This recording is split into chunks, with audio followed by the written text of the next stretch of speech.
Welcome to Study Loop.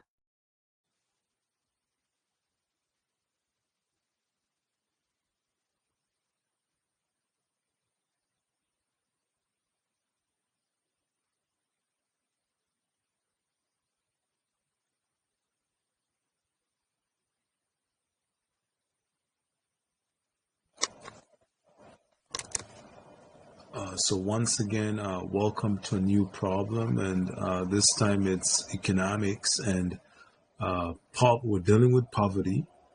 So whenever you think about poverty, you think about economics, and by economics, there are a couple of things that come into play, including standard of living. You think about that, including things like purchasing power. So there are many concepts tied to poverty, and one of the main ones is income, obviously, and then poverty can also be relative in the sense that, for example, in the US, based off of federal guidelines, you get to see that about $24,000 to $25,000. If you make below this, this is considered poverty for a family of four. Four members of the family. Could be husband, wife, and two kids, for example, or just a household of four people making below $24,000. That would be considered poverty. And so income plays a huge role when it comes to poverty, but then there are also other social parameters or economic parameters that reflect on poverty. So in this particular problem, our goal is to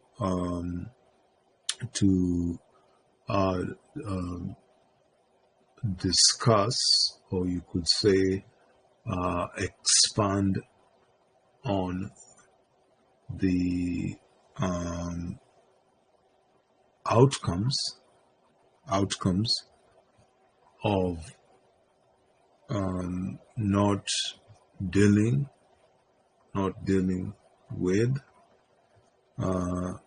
inequality, or say, helping eradicate poverty. So inequality is a big deal, where, for example, the average per capita income per employee is about $30,000, for example, and you get to see that there are people making over $250,000. So that's a huge gap in terms of the per capita income, and then the incomes of people making a lot of money at the top. It can have negative social consequences. For example, one of the negative consequences that you hear of is the fact that crime can be influenced. Crime can be influenced by reduced incomes or huge income gaps. So these are things that can affect crime. So in this case, we want to talk about the consequences of affecting of poverty or inequality. So if you don't promote equality, then there are consequences to that. There's going to be consequences. So we're going to say the poor and middle class can often face challenges when it comes to maintaining comfortable standards of living. So that can be an issue. The benefits of increasing incomes for these two groups includes an expansion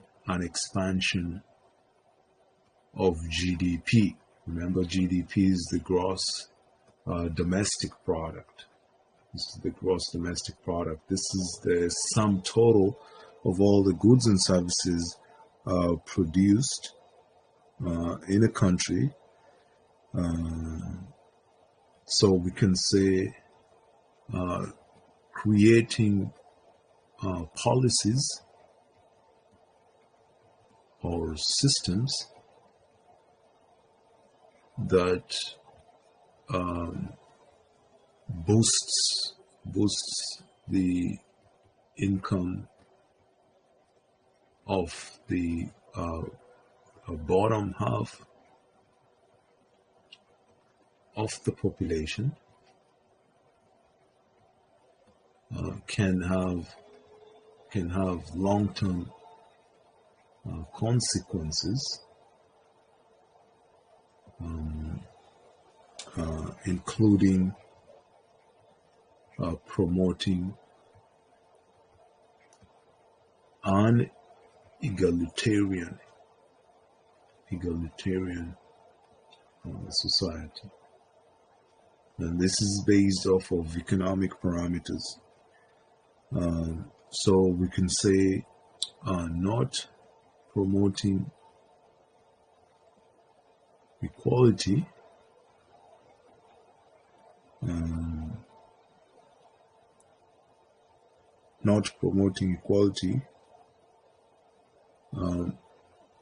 might be inconsequential. I should have said this is promoting. This one right here might be inconsequential in the short term,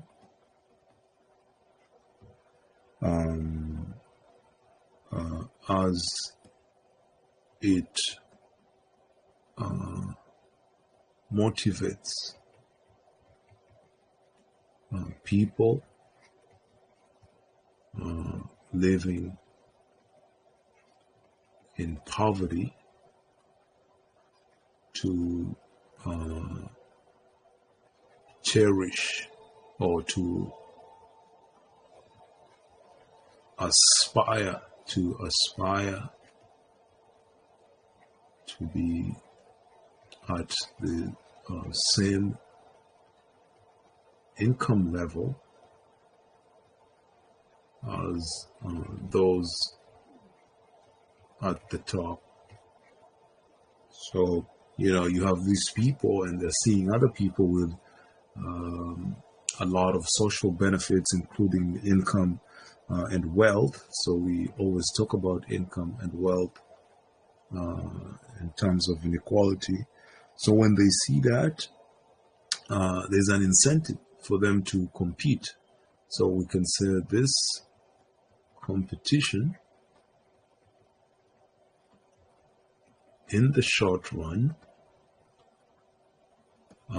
can lead to temporary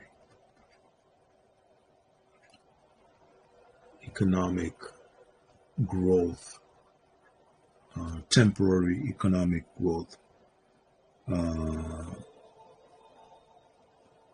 but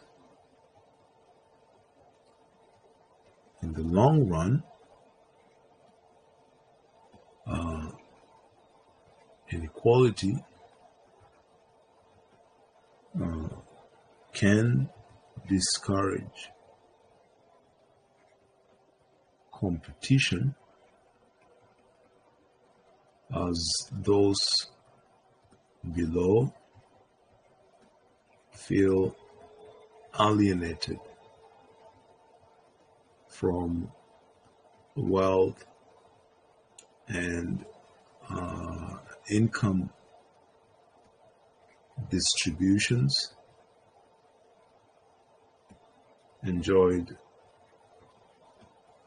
by those at the top, As a result,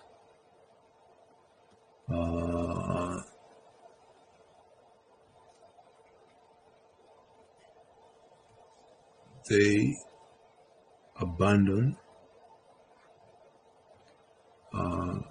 credible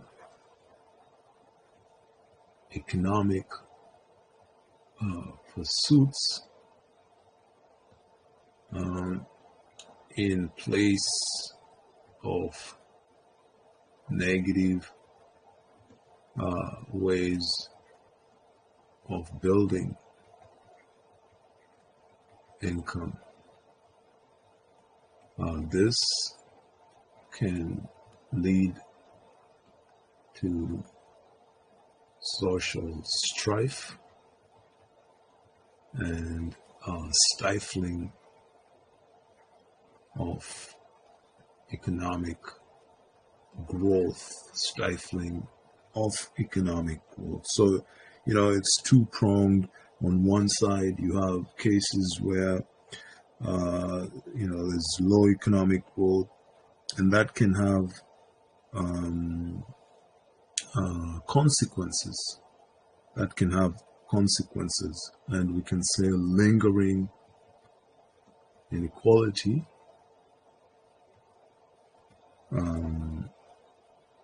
affects the health, education, and social status of low income populations. This is a drag to social cohesion, economic growth, and other benefits accrued from high income status.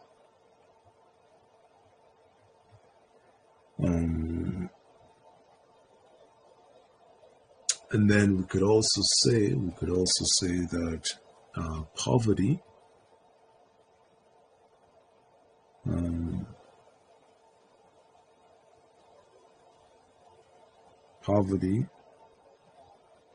can affect family formations and social stability, both in the short and the long run, because having children, for example, is a long-term economic venture.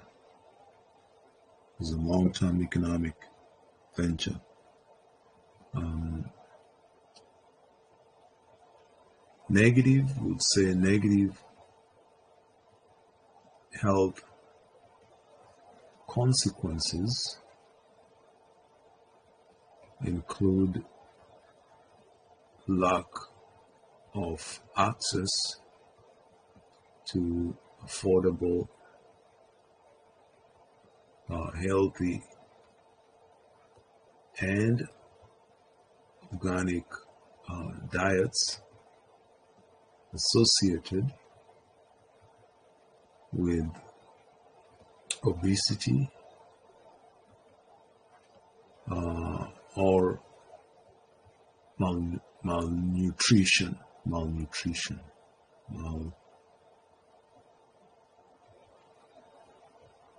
malnutrition. Well, obesity, obviously, that's for older people for the most part, and then malnutrition is for kids.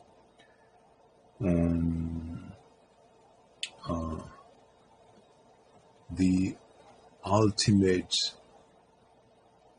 consequence of economic inequality